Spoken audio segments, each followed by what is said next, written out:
Avez-vous remarqué que toutes les relations humaines connaissent des hauts et des bas? Nos amitiés nous apportent plus ou moins de satisfaction selon les périodes et paraissent tantôt solides, tantôt fragiles. Dans les leçons précédentes, nous avons vu que les prophètes étaient des émissaires de l'alliance conclue entre Dieu et son peuple. Pour comprendre ce rôle d'émissaire, il faut savoir que les prophètes étaient conscients que la relation entre Yahvé et Israël traversait, elle aussi, des hauts et des bas. Cette leçon s'intitule « Les rouages des alliances ». Nous la consacrerons à l'étude de 3 thèmes. Premièrement, nous nous pencherons sur les idéaux définis par l'Alliance.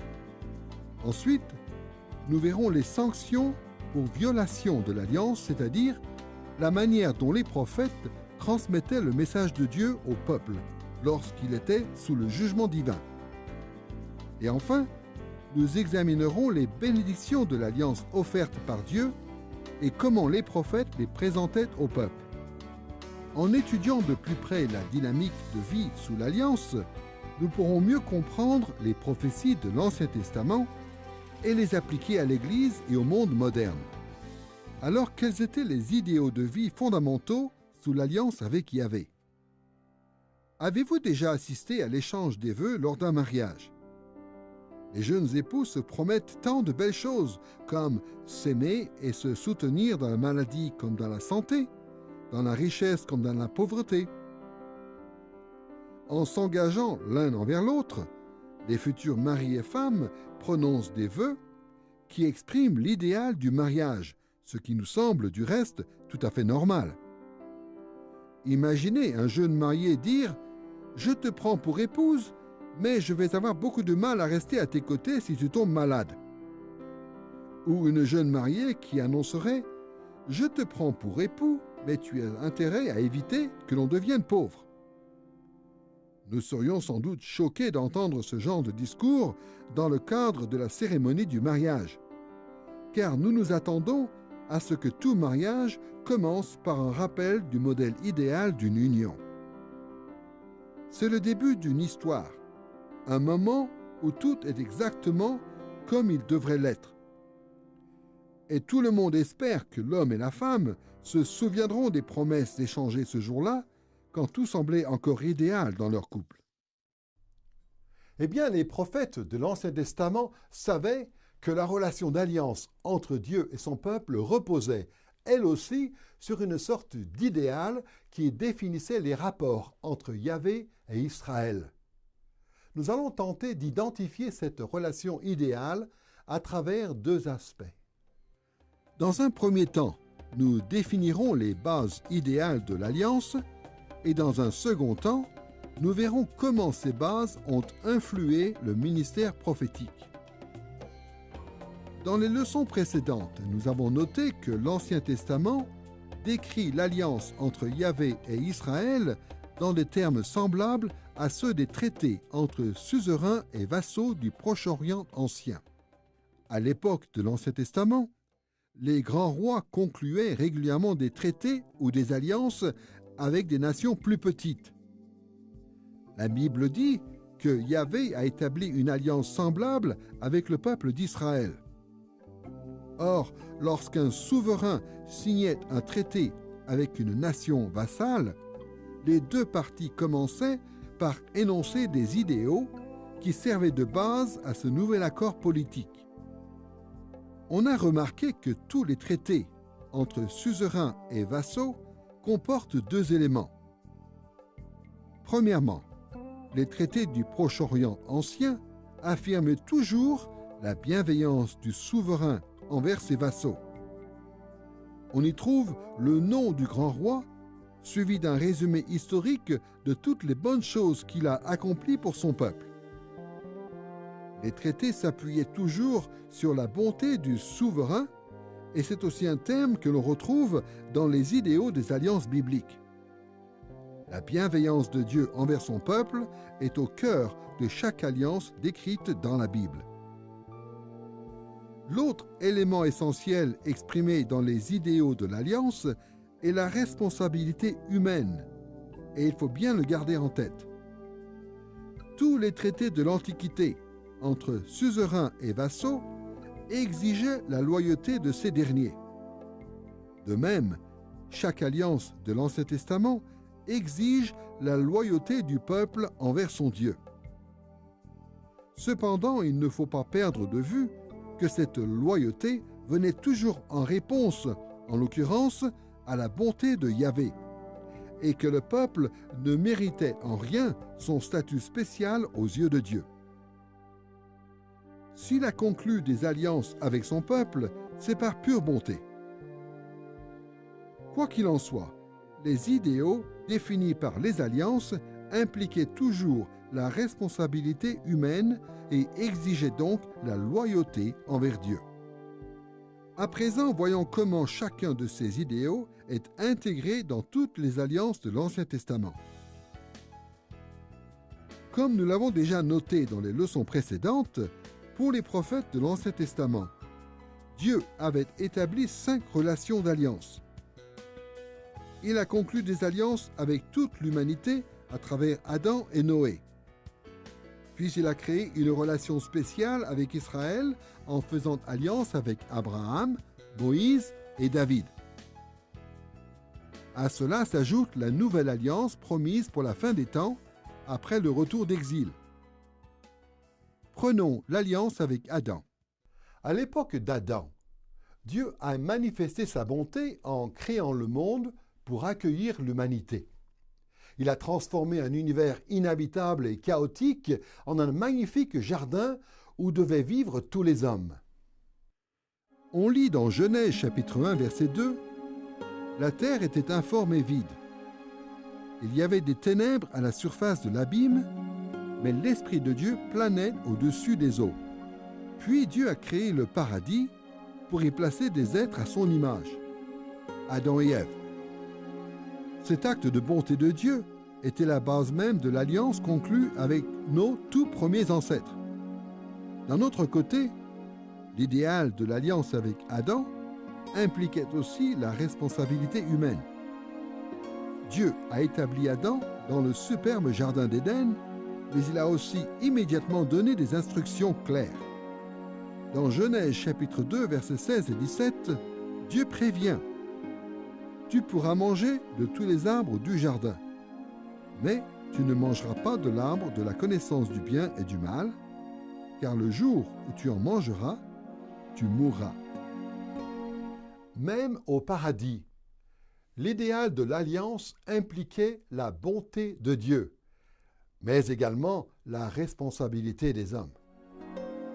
Et c'est aussi vrai pour l'alliance avec Noé.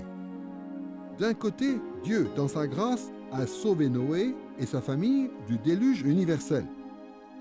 Genèse chapitre 6, versets 7 et 8 nous rapporte « L'Éternel dit, j'effacerai de la surface du sol l'homme que j'ai créé. » Mais Noé obtint la faveur de l'Éternel. L'alliance avec Noé repose sur la grâce de Dieu absolument imméritée. Cependant, outre la miséricorde et la bonté de Dieu, cette alliance souligne la responsabilité humaine. En effet, lorsque Noé est sorti de l'arche après le déluge, Dieu lui a donné plusieurs consignes claires. Dans Genèse chapitre 9, verset 7, Dieu rappelle à Noé et à sa famille leur responsabilité de base en tant qu'êtres humains en leur disant « Soyez féconds et multipliez-vous, peuplez la terre et multipliez-vous sur elle. » On retrouve donc bien les notions de bonté divine et de responsabilité humaine dans l'alliance avec Noé. Maintenant, passons aux alliances spéciales que Dieu a conclues avec la nation d'Israël. La première d'entre elles s'est faite par l'intermédiaire du patriarche Abraham. Dans cette alliance, la bonté de Dieu transparaît dans son choix d'une famille précise, celle d'Abraham, pour la bénir au-delà de toutes les familles du monde. Dieu s'est montré particulièrement bon envers Abraham en lui promettant dans Genèse chapitre 12, versets 2 et 3, « Je ferai de toi une grande nation, et je te bénirai. Je rendrai ton nom grand. devient donc une source de bénédiction. Je bénirai ceux qui te béniront, je maudirai celui qui te maudira. Toutes les familles de la terre seront bénies en toi. Là encore, la grâce divine occupe une place centrale dans l'idéal de l'alliance. Mais la responsabilité humaine est également affirmée comme une condition essentielle. La responsabilité du patriarche est soulignée à maintes reprises. On le voit notamment dans les paroles de Dieu rapportées dans Genèse, chapitre 17, versets 1 et 2. « Je suis le Dieu Tout-Puissant. Marche devant ma face et sois intègre. J'établirai mon alliance avec toi et je te multiplierai à l'extrême. » L'alliance abrahamique impliquait donc la responsabilité humaine. Venons-en maintenant à l'alliance entre Dieu et Moïse. Beaucoup de chrétiens modernes en ont une idée fausse, car ils pensent que cette alliance reposait sur les œuvres, ce qui n'était pas le cas. Pour preuve, les 10 commandements sont précédés d'un préambule historique qui ressemble beaucoup à ceux qu'on trouvait dans les traités entre suzerains et vassaux au Proche-Orient ancien. Avant les commandements, on lit dans Exode chapitre 20, verset 2, « Je suis l'Éternel ton Dieu, qui t'ai fait sortir du pays d'Égypte, de la maison de servitude. » Cela montre que Dieu attendait l'obéissance de son peuple, mais que cette obéissance devait découler de son geste de miséricorde envers lui lorsqu'il l'a fait sortir d'Égypte. Bien sûr, le deuxième volet, celui de la responsabilité humaine, est aussi présent dans l'alliance avec Moïse.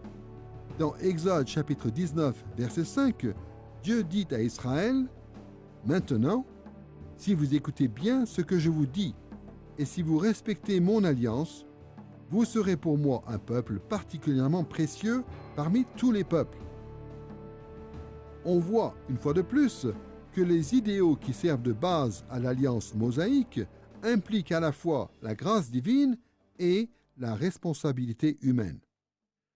L'alliance royale conclue avec David reprend, elle aussi, ces 2 éléments clés. Dans 2 Samuel chapitre 7, verset 8, Dieu déclare à David, « C'est moi qui t'ai pris au pâturage derrière le troupeau pour que tu sois le conducteur de mon peuple d'Israël. » Dieu a choisi de faire de David et de ses descendants une dynastie qui régnerait éternellement sur son peuple. Et il l'a fait uniquement par amour, sans aucun mérite particulier de David. La dynastie davidique a été établie parce que Dieu a fait preuve de bonté envers David, mais ça ne l'a pas empêché d'exiger sa loyauté. Voici comment est exprimée cette exigence de loyauté au psaume 89, versets 31 à 33. « Si les fils de David abandonnent ma loi et ne marchent pas selon mes ordonnances, s'ils profanent mes prescriptions et n'observent pas mes commandements, j'interviendrai contre leur révolte avec un bâton, contre leur faute par des coups. » Dieu demandait aux descendants de David de lui être fidèles en reconnaissance de la bonté qu'il leur a manifestée. Enfin, la nouvelle alliance qui, d'après les prophéties, devait s'établir par l'intermédiaire du Messie, reprend également les 2 aspects de l'idéal de l'alliance que nous venons de voir. L'apôtre Paul le résume parfaitement dans Éphésiens chapitre 2, versets 8 et 9. « C'est par la grâce en effet que vous êtes sauvés, par le moyen de la foi. Et cela ne vient pas de vous, c'est le don de Dieu. Ce n'est point par les œuvres, afin que personne ne se glorifie. » On voit que la grâce est le fondement de l'alliance en Christ. Mais lisons maintenant ce qui suit au verset 10. « Car nous sommes son ouvrage. Nous avons été créés en Christ Jésus pour des œuvres bonnes que Dieu a préparées d'avance afin que nous les pratiquions. » La nouvelle alliance implique donc, elle aussi, la responsabilité humaine qui se traduit par les bonnes œuvres. Maintenant, passons à la seconde partie de cette leçon, et voyons comment les prophètes s'appuyaient sur ces bases essentielles de l'alliance. D'un côté, les prophètes de l'Ancien Testament rappelaient sans cesse au peuple toute la bonté de Yahvé à son égard. D'un autre côté, ils ont beaucoup mis l'accent sur la responsabilité humaine prévue par l'Alliance. Dieu faisait appel à cette responsabilité pour rappeler à son peuple qu'il devait le servir fidèlement. N'oublions pas que la communauté visible d'Israël était composée de croyants et de non-croyants, et que les prophètes le savaient bien. Voilà pourquoi ils utilisaient la clause de responsabilité humaine de chaque alliance pour éprouver et révéler la vraie nature du cœur des hommes en fonction de leur respect ou non de cette exigence. Ceux de la communauté visible, qui n'avaient pas la foi qui sauve, le montraient en rejetant leur responsabilité définie par l'Alliance. Ils refusaient de placer leur confiance en Yahvé et de lui être fidèles. En transgressant ouvertement l'Alliance, ces personnes s'exposaient au jugement de Dieu. En revanche, cette mise à l'épreuve de la responsabilité humaine permettait aussi d'identifier ceux qui appartenaient vraiment à la communauté de l'Alliance invisible. Ces personnes-là étaient rachetées pour toujours. Elles avaient une foi qui sauve en Yahvé, ce qui leur assurait la vie éternelle. En fait, les prophètes ont souvent mis au défi ces croyants pour qu'ils prouvent leur foi, comme le demande aussi le Nouveau Testament. On lit par exemple dans Apocalypse chapitre 2 verset 7 que celui qui a des oreilles écoute ce que l'Esprit dit aux églises. Au vainqueur, je donnerai à manger de l'arbre de vie qui est dans le paradis de Dieu.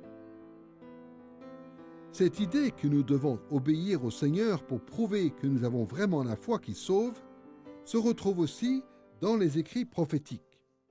Mais attention, n'allez pas vous imaginer que les prophètes étaient des légalistes religieux simplement parce qu'ils soulignaient la responsabilité des hommes. En réalité, ils savaient que c'est seulement par la grâce de Dieu que les hommes peuvent être obéissants et fidèles. Et nous le savons, nous aussi, puisque toute la Bible l'enseigne. À chaque fois que quelqu'un se montre fidèle au Seigneur, c'est parce que l'Esprit de Dieu agit en lui.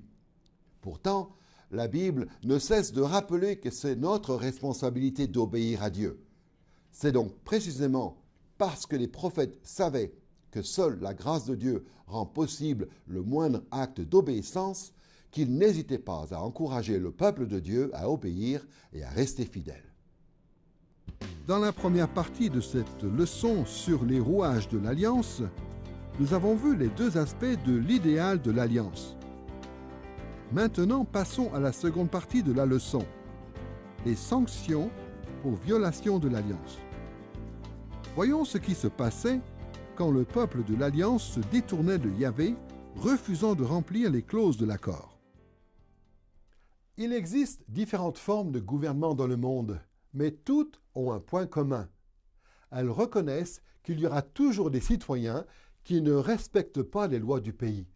Par conséquent, tous les gouvernements prévoient un système de sanctions des crimes et des effractions. Cela est aussi vrai pour l'alliance entre Yahvé et Israël. Dieu savait que son peuple était composé d'hommes pécheurs et qu'il se rebellerait contre lui. Il a donc pris des dispositions pour juger son peuple en cas de besoin. Les prophètes jouaient un rôle clé dans ce dispositif puisqu'ils assumaient le rôle d'émissaire de l'Alliance. Ils dénonçaient les violations dont se rendaient coupables les Israélites et les avertissaient des sanctions divines qui les attendaient en cas de non-respect de l'accord.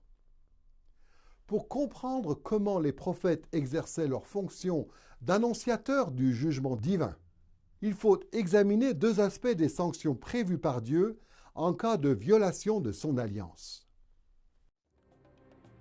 Dans un premier temps, nous verrons les types de sanctions annoncées par les prophètes, puis nous examinerons le processus d'application de ces sanctions.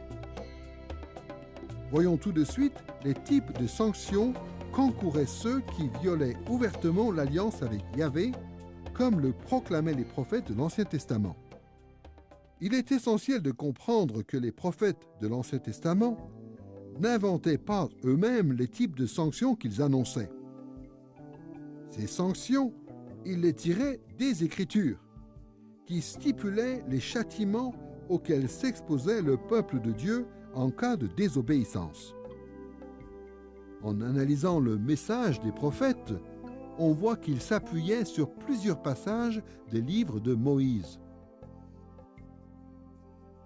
5 textes principaux leur permettaient de déterminer les sanctions qu'encourait le peuple de Dieu.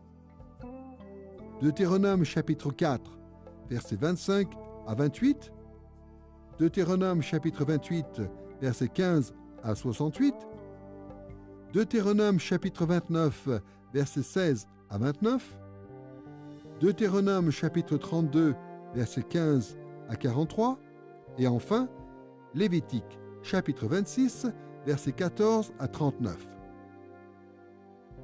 Ces passages contiennent tant d'informations qu'il serait difficile de les résumer en quelques phrases.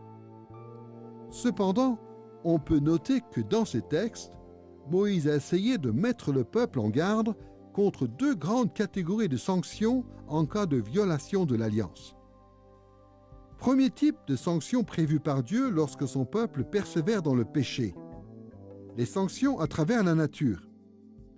Yahvé a menacé de ne plus offrir ses bénédictions dans l'ordre naturel, transformant ainsi la terre en un environnement hostile pour son peuple élu. Souvenez-vous, Dieu a conduit Israël dans un pays où coule le lait et le miel. L'ordre naturel qui régnait dans la terre promise devait donc apporter d'immenses bénédictions au peuple de Dieu. Mais les prophètes ont aussi prévenu qu'en cas de rébellion, Israël allait être puni en se voyant retirer ses bénédictions. Concrètement, quelle forme devaient prendre ces sanctions pour la communauté de l'Alliance visible? Deutéronome chapitre 4, 28, 29 et 32 et Lévitique chapitre 26 mentionnent au moins 6 sanctions que Dieu pouvait appliquer contre son peuple à travers la nature.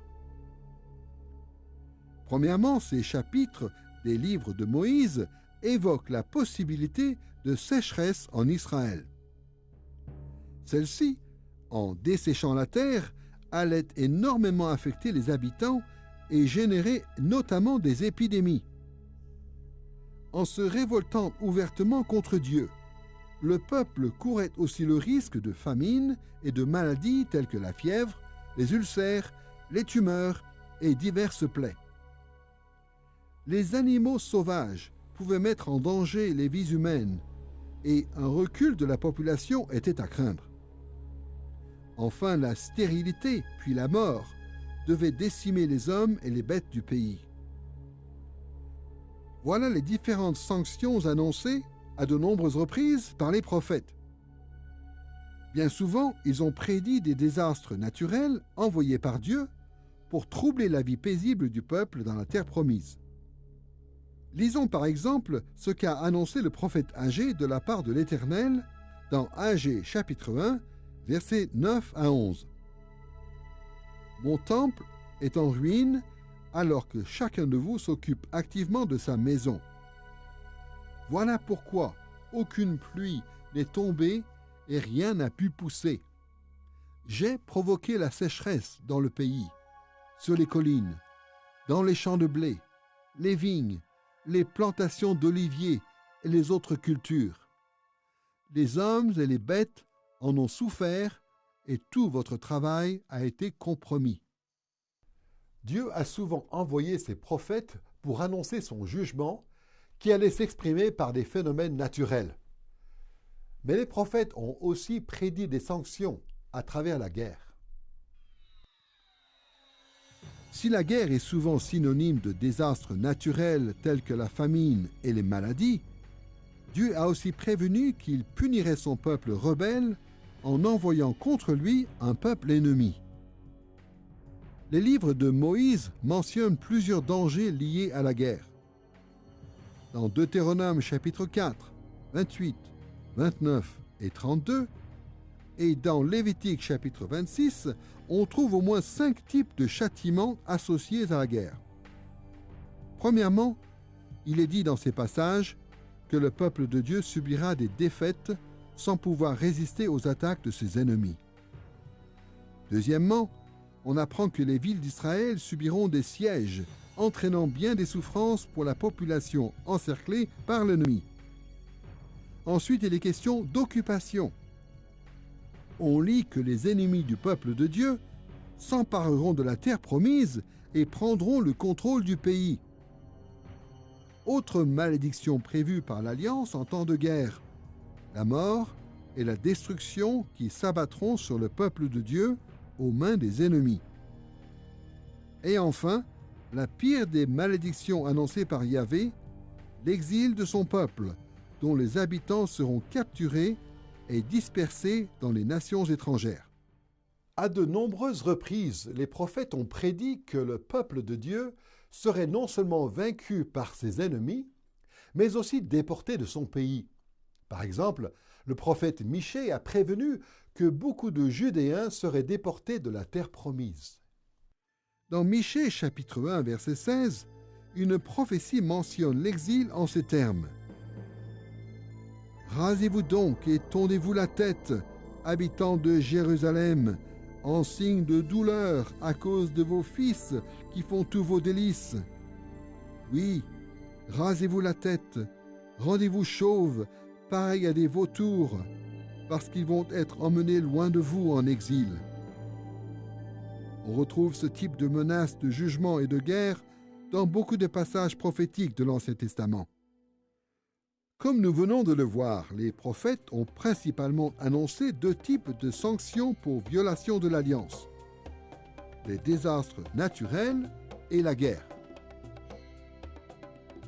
Voyons maintenant le processus d'application de ces sanctions prévues par Dieu. Comment, d'après les prophètes, ces sanctions devaient-elles se manifester en Israël? Pour le savoir, les prophètes s'appuyaient essentiellement sur Lévitique, chapitre 26, versets 14 à 39. Moïse y décrit le jugement divin comme un processus qui s'étend sur une longue période et qui suit des étapes précises. Dans ce passage biblique, on remarque au moins 3 principes d'application des sanctions divines. Il est dit que Dieu fera preuve de patience, mais que ces sanctions seront de plus en plus sévères jusqu'à atteindre leur apogée. Commençons par le premier principe énoncé, celui de la patience de Dieu. Lévitique chapitre 26, versets 14 à 39, affirme clairement que Dieu se montre très patient envers son peuple lorsqu'il tombe dans le péché. Yahvé sait parfaitement que son peuple se révoltera contre lui et s'entêtera dans sa désobéissance en refusant de se repentir. Alors dans ce passage, Moïse révèle que Dieu fera preuve d'une grande patience envers son peuple. Le chapitre 26 de Lévitique se divise en 5 sections principales. Les versets 14 à 17, 18 à 20, 21 à 22, 23 à 26 et 27 à 39. Au début de chacune de ces sections, Dieu dit « Si vous ne m'écoutez pas » et poursuit en annonçant les sanctions encourues.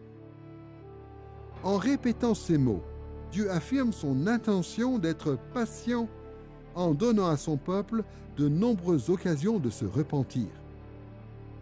L'un des passages qui résume le mieux la patience de Dieu se trouve dans l'Ancien Testament, dans l'appel à la repentance adressé par le prophète Joël au peuple d'Israël. Dans Joël chapitre 2 verset 13, le prophète dit aux Israélites « Revenez à l'Éternel votre Dieu, car il fait grâce. Il est compatissant, lent à la colère et riche en bienveillance, et il regrette le malheur qu'il envoie. » Les prophètes croyaient fermement que la violation de l'alliance entraînait le jugement. Mais ils étaient également convaincus de l'immense patience de Yahvé envers son peuple. Si le premier principe du jugement de l'Alliance décrit au chapitre 26 de Lévitique est la patience de Dieu, le deuxième est celui de la gradation, avec des sanctions de plus en plus sévères. Les 5 sections du chapitre 26 de Lévitique, évoquées plus haut, expriment non seulement la patience divine, mais aussi l'aggravation des sanctions dans le temps. Au verset 18, 21, 24 et 28, Dieu prévient son peuple que s'il continue de lui résister, il le châtiera 7 fois plus. Cet aspect du Lévitique 26 montre qu'il y a une progression dans les sanctions divines. Les prophètes annonçaient parfois des condamnations relativement faibles avant de menacer le peuple de sanctions plus graves. L'une de ces sanctions mineures est rapportée dans Ésaïe, chapitre 38, verset 1. Le prophète annonce à Ézéchias « Donne tes ordres à ta maison, car tu vas mourir, tu ne vivras plus. » Même si Ézéchias lui-même a sans doute trouvé ce châtiment très rude, il faut convenir qu'à l'échelle de la nation, ce n'était qu'une sanction mineure, puisque le jugement divin s'abattait sur un seul homme. En revanche, quand Ézéchias a refusé de se soumettre à Yahvé, malgré la délivrance miraculeuse contre une attaque des Assyriens, Ésaïe a annoncé une sanction à venir bien plus grave. Le prophète a prédit qu'un jour, les Babyloniens allaient conquérir toute la Judée. Dans Ésaïe chapitre 39, verset 6, il est dit « Voici que les jours viennent où l'on emportera à Babylone tout ce qui est dans ta maison, il n'en restera rien. » Voilà une annonce bien plus grave que celle concernant la santé d'Ézéchias, puisqu'il s'agit d'une menace contre toute la nation. Comme Ésaïe, beaucoup de prophètes ont prédit des sanctions de plus en plus graves.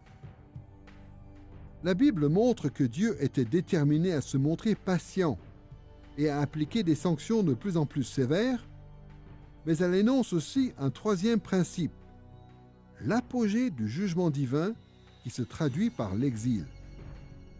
La dernière section du chapitre 26 de Lévitique, au verset 27 à 39, annonce que le pire des jugements contre le peuple de Dieu sera la dévastation totale du pays et l'exil loin de la terre promise.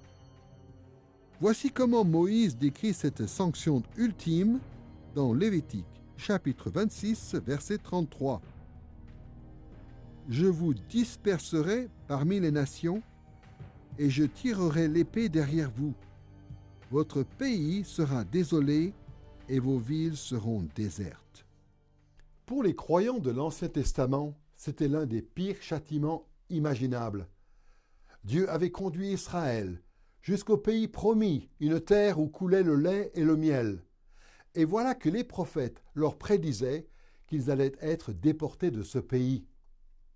Avant l'entrée en scène de la plupart des prophètes bibliques, Dieu avait déjà prévenu de nombreuses fois qu'il comptait expulser son peuple de son territoire. Les prophètes ont donc repris ce message d'exil à venir. Par exemple, dans Amos chapitre 5, versets 26 et 27, Dieu annonce « Vous avez porté les symboles de votre dieu roi, Sikuth, et de votre dieu étoile, Kiyun, ces objets que vous vous êtes fabriqués. C'est pourquoi je vous exilerai. » Au chapitre 26 de Lévitique et dans d'autres passages, Moïse a très clairement énoncé la menace de la déportation. Malgré cela, les Israélites avaient beaucoup de mal à y croire. La plupart pensaient que Dieu ne chasserait jamais complètement son peuple de la terre promise et qu'au moins Jérusalem resterait indemne. Hélas, le peuple de Dieu avait oublié que son alliance avec Yahvé impliquait une part de responsabilité humaine.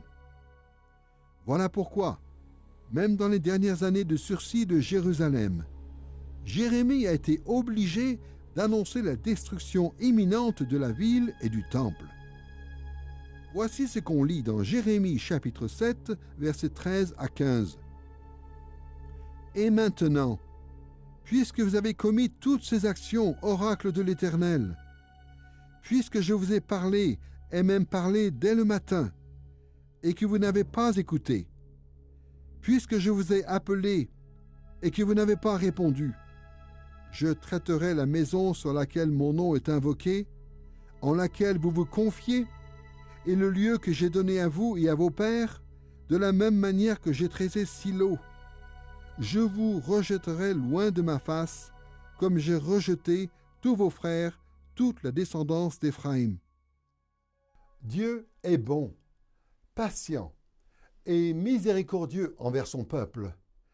Il ne se met pas facilement en colère, mais il peut s'irriter à force de provocation. On voit donc que Yahvé juge son peuple, mais qu'il le châtie avec patience et bienveillance. Dans cette leçon sur les rouages de l'Alliance, nous avons déjà examiné les idéaux définis par l'Alliance et les sanctions pour violation de l'Alliance. Tournons-nous à présent vers le troisième thème de cette leçon, les bénédictions de l'Alliance. Comment Dieu bénit-il son peuple? Avez-vous déjà eu la chance de connaître des gens qui ont tout fait pour entretenir votre amitié? Il arrive qu'après avoir déménagé très loin, on continue de recevoir des lettres et des messages d'un ami, malgré nos oublis répétés d'y répondre. Ou qu'un jour, on décroche le téléphone pour entendre la voix de ce copain qui continue de prendre de nos nouvelles. C'est tellement bon d'avoir des amis qui restent présents malgré tous les aléas de la vie. Eh bien, c'est aussi ce qui caractérisait la relation entre Yahvé et Israël. Les prophètes savaient que Dieu jugerait sévèrement son peuple, mais ils savaient aussi et proclamaient que Yahvé ne laisserait jamais tomber son peuple de l'Alliance. Pour mieux découvrir cet aspect positif de la vie sous l'Alliance, nous procéderons en deux temps comme pour les sanctions. D'abord, nous examinerons les différents types de bénédictions de l'Alliance, puis nous verrons quelle était, dans les faits, la manifestation de ces bénédictions. Dieu accorde des bénédictions à son peuple lorsque ce dernier s'efforce de lui être fidèle. Si Yahvé n'attend évidemment pas d'Israël qu'il soit parfait, il exige qu'il le recherche d'un cœur sincère et qu'il ne se révolte pas contre lui. Quand le peuple de l'Alliance se montre fidèle de cette manière, Dieu le bénit richement. Le premier type de bénédiction accordée par Dieu sont les bénédictions de la nature. Moïse a évoqué le jugement divin qui pouvait se manifester par des événements naturels, mais il a aussi parlé de la nature comme source de bénédiction. Moïse a annoncé à Israël que Dieu lui réservait des bénédictions naturelles extraordinaires s'il servait Yahvé fidèlement. On retrouve cette idée dans au moins 4 exemples au chapitre 4, 28 et 30 de Deutéronome et au chapitre 26 de Lévitique. Premièrement, Moïse promet des récoltes abondantes, la fidélité du peuple étant récompensée par des champs très fertiles. Ensuite, il mentionne un élevage productif avec un accroissement important du cheptel. La troisième bénédiction naturelle est celle de la santé et de la prospérité du peuple de Dieu. Et enfin, outre la bonne santé et le bien-être général, la population d'Israël devait connaître une augmentation jusqu'à remplir toute la terre promise. La promesse de bénédiction naturelle n'a rien de surprenant, puisqu'en créant les hommes, Dieu les a placés dans un paradis, le jardin d'Éden. Mais par la suite, il a dû les chasser de cet endroit idyllique à cause du péché. Alors, Dieu a promis à son peuple que s'il lui était fidèle, il lui offrirait des bénédictions à travers la nature, pour qu'il puisse goûter les bonnes choses qu'il réservait à l'humanité, comme à l'origine, dans le jardin d'Éden. Les prophètes de l'Ancien Testament ont évoqué les richesses naturelles de nombreuses manières. Voici un exemple tiré de Joël chapitre 2, versets 22 et 23. « Bêtes des champs, soyez sans crainte, car les pâturages du désert reverdissent, car les arbres portent leurs fruits. Le figuier et la vigne donnent leur richesse. Et vous, fils de Sion, soyez dans l'allégresse et réjouissez-vous en l'Éternel votre Dieu, car il vous a donné la pluie salutaire. » Dans le même registre, Zacharie a annoncé à ses contemporains qu'en obéissant à Dieu, il serait béni à travers la nature. On lit dans Zacharie chapitre 8, verset 12, « Car voici la semence de la paix, la vigne donnera son fruit, la terre donnera ses produits, et le ciel donnera sa rosée. » Comme nous venons de le voir, le premier type de bénédiction de l'Alliance concerne les richesses de la nature. L'autre grande catégorie de bénédictions souvent annoncées par les prophètes sont les bénédictions dans les victoires de guerre.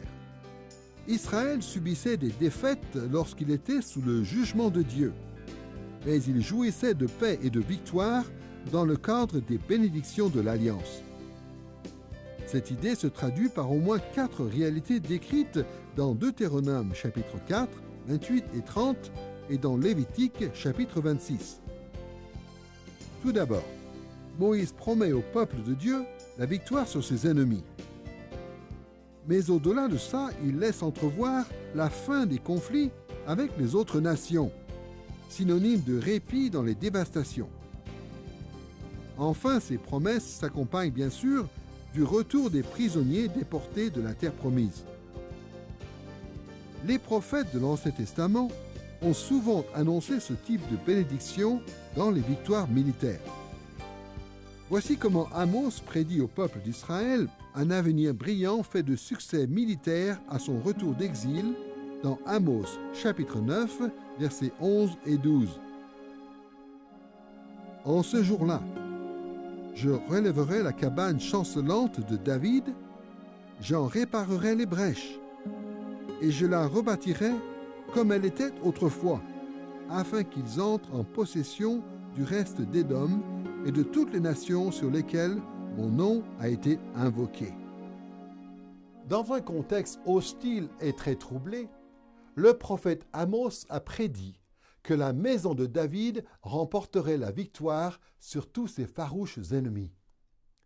Dans la même idée, Michée, chapitre 4, verset 3, annonce une grande paix à venir suite à ces victoires. « De leurs épées, elles forgeront des pioches, et de leurs lances, elles feront des faucilles. Il n'y aura plus d'agression d'une nation contre une autre, on ne s'exercera plus à la guerre. » Comme le montrent ces passages bibliques, les prophètes mettaient l'accent sur la grâce et les bénédictions divines. Même s'ils avaient un message important à faire passer sur le jugement et le péché, ils ont aussi affirmé que la repentance et la fidélité seraient récompensées par de grandes bénédictions à travers la nature et les victoires militaires. Maintenant que nous savons quel type de bénédiction Dieu réservait à son peuple, voyons la façon dont ces bénédictions étaient prodiguées. En effet, comme pour les sanctions, la manifestation des bénédictions obéissait à des règles précises. Au moins 3 principes fondamentaux s'appliquent aux bénédictions divines. Le premier, c'est qu'elles sont l'expression de la grâce de Dieu. Le deuxième, c'est qu'il existe différents degrés de bénédiction. Et le troisième, c'est qu'il y a une apogée des bénédictions divines. Trop souvent, les chrétiens d'aujourd'hui pensent, à tort, qu'à l'époque de l'Ancien Testament, les gens gagnaient leur salut ou leur justification devant Dieu. Mais rien n'est plus faux. Les prophètes ne proposaient pas aux hommes et aux femmes d'obtenir leur salut à travers les œuvres, mais les appelaient à se repentir et à chercher la grâce de Dieu. Dans Osée chapitre 14, versets 2 et 3, on lit « Israël, reviens à l'Éternel ton Dieu, car tu as trébuché par ta faute. Dites-lui, pardonne toute faute et reçois-nous favorablement. Nous t'offrirons l'hommage de nos lèvres. » Notez bien qu'Osée ne dit pas à ses destinataires de travailler dur pour obtenir les bénédictions de l'Éternel. Au contraire, les Israélites fidèles savaient que ce n'est que par la grâce de Dieu qu'ils pouvaient recevoir des bénédictions. Il ne se fondait donc pas sur le mérite humain, mais il cherchait le pardon comme source de bénédiction de l'alliance. Le deuxième principe est qu'il existe différents degrés de bénédiction de l'alliance. Tout comme les sanctions, les bénédictions divines peuvent être plus ou moins importantes. Les prophètes de l'Ancien Testament ont parfois parlé de bénédictions mineures. Vous vous souvenez qu'Ésaïe a prédit à Ézéchias qu'il allait tomber malade et mourir. Eh bien, il lui a ensuite annoncé une petite bénédiction ou faveur de Dieu, qui finalement avait décidé de le garder en vie.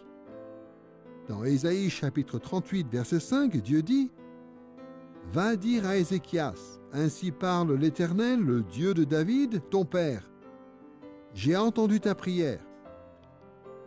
J'ai vu tes larmes.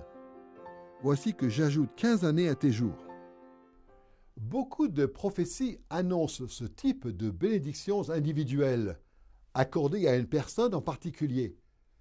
Mais les prophètes ont aussi souvent évoqué de grandes bénédictions que Dieu réservait à son peuple tout entier. Par exemple, vers 701 avant Jésus-Christ, les Assyriens ont attaqué Juda et ont réussi à avancer jusqu'aux portes de Jérusalem. Dans Ésaïe chapitre 37, versets 34 et 35, le prophète a clairement annoncé que Dieu épargnerait à son peuple une grande défaite. Il s'en retournera par le chemin par lequel il est venu, et il n'entrera pas dans cette ville, oracle de l'Éternel. Je protégerai cette ville pour la sauver, à cause de moi et à cause de David, mon serviteur.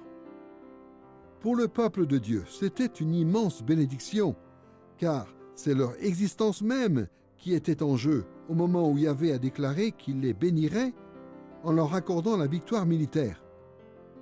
En lisant les prophètes de l'Ancien Testament, il faut toujours être attentif aux bénédictions plus ou moins grandes que Dieu a promises à son peuple élu. Nous avons vu que les bénédictions sont l'expression de la grâce divine et qu'il existe différents degrés de bénédiction. Le troisième principe, c'est que ces bénédictions devaient arriver à leur apogée avec la restauration du reste d'Israël. Les prophètes de l'Ancien Testament croyaient que même le plus terrible des jugements divins sur son peuple ne l'anéantirait pas complètement et qu'il y aurait toujours un reste fidèle. La taille de ce reste devait dépendre du comportement du peuple de Dieu. Quoi qu'il en soit, les prophètes ont toujours affirmé que Dieu préserverait un reste qui servirait de base à la restauration ultérieure. Par exemple, Jérémie a prophétisé que Jérusalem serait complètement détruite. Pourtant, dans Jérémie chapitre 5, verset 18, il déclare au peuple qu'un reste survivra. Mais même en ces jours-là, oracle de l'Éternel, je ne vous exterminerai pas totalement.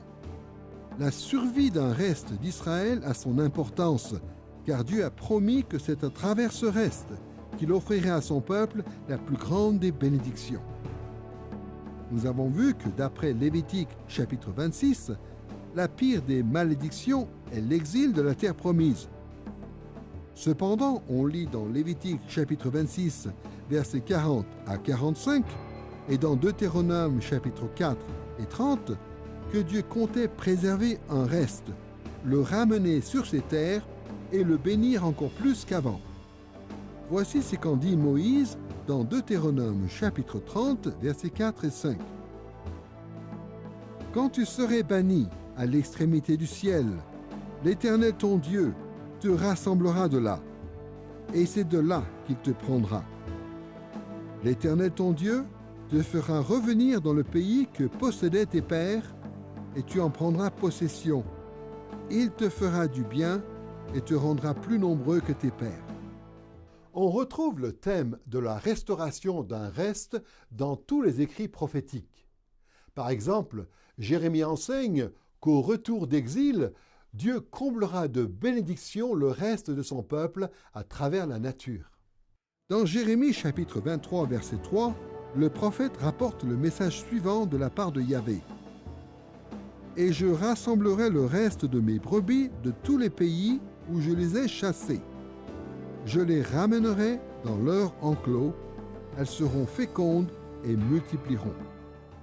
De même, au retour d'exil, le reste devait connaître de grandes bénédictions dans le domaine militaire.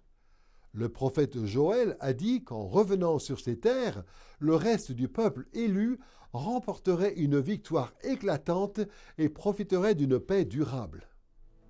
Dans Joël chapitre 4, verset 9, on lit « Proclamez ceci parmi les nations, préparez la guerre, réveillez les héros, qu'ils s'approchent, qu'ils montent, tous les hommes de guerre. » Mais un peu plus loin, au chapitre 4, verset 17, il est question de la victoire d'Israël. « Vous saurez alors, leur dit-il, que je suis le Seigneur, votre Dieu, moi qui habite à Sion, la montagne qui m'est consacrée. Jérusalem m'appartiendra de nouveau tout à fait. Les étrangers n'y entreront plus jamais. » Joël parle d'une grande victoire militaire d'Israël qui lui garantirait la sécurité pour toujours. Tous les prophètes de l'Ancien Testament attendaient la restauration du reste du peuple de Dieu. Car Dieu avait promis que malgré le plus sévère des châtiments, l'exil, le reste connaîtrait aussi la plus grande des bénédictions, la restauration. Dans cette leçon, nous avons étudié les rouages des alliances à travers 3 thèmes tels que la comprenaient les prophètes. Premièrement, nous avons vu les idéaux de l'alliance que sont la bonté divine et la responsabilité humaine. Ensuite, nous avons étudié les sanctions divines annoncées par les prophètes qui pouvaient aller du châtiment individuel au terrible jugement de toute une nation frappée d'exil. Et enfin, nous avons vu que Dieu a promis de racheter son peuple. D'abord, en lui accordant des bénédictions mineures, puis à travers un reste qui devait connaître la grande restauration au retour d'exil. Ces thèmes et ces dynamiques ont profondément influencé les prophètes de l'Ancien Testament dans tous leurs messages. C'est pourquoi nous devons, nous aussi, y prêter une grande attention en étudiant les écrits prophétiques.